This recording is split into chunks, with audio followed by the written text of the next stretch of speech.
hey, AT&T Stadium gonna host the state championship games. This is something that kind of we'd heard rumblings. There had been a little bit of smoke to this effect. Becomes official yesterday.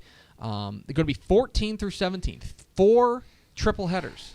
We get awesome. an extra day because the 6-man games are going to be on Wednesday, plus the 2A Division I game will be on Wednesday as well. Overall, I don't think we can be surprised, right? No, I mean we talked about it at NRG during the state championships. The crowds were definitely smaller. We all noticed it. Everybody noticed it. We talked about it. It's not a shot. I mean, I'm not taking a shot at Houston in this regard. I mean, the crowds were smaller.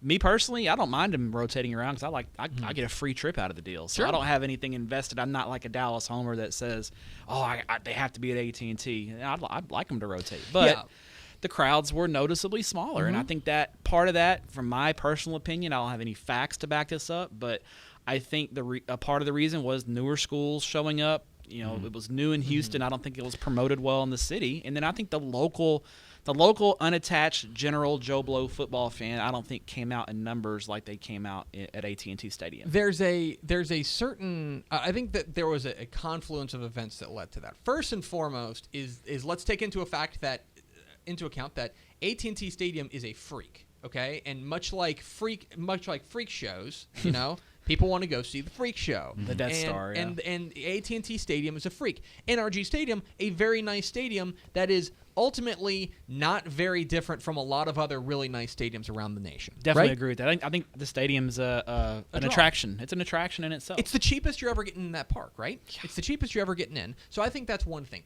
I think your point is also correct that you had a number of new schools, Frisco, Lone Star, George Ranch, although they're, even though they're local, they don't have an alumni base to Lake draw Ridge. from. Lake Ridge is in that mix. You have a lot of teams that don't have those types of things. But then you go and you see one thing is that you see maybe local teams that do have a history. Look at how West Orange Stark showed up. That crowd was pretty good. They had a good crowd, yeah. Katy had a good crowd. Yeah. There were so I don't think that there's necessarily. I think there was just a confluence of a number of things. And I do think you're right. I don't think it was promoted as well as it was when it was at AT&T Stadium because everyone was like, "Oh, AT&T Stadium," because I think that there's something to the effect of we're getting a phone call. I think there's something to the idea of that there is that hey, you want to go and go to this stadium, and the fact that it's at the AT&T Stadium makes it like, can you believe Texas high school football? They're playing it at AT&T Stadium. Have you seen this place? Whereas like the Missouri State Championship games are played at whatever the Edward Jones Dome. Nobody really knows about that. It's like meh. Edward Jones Dome. It's the Medwards Jones Dome, if you will.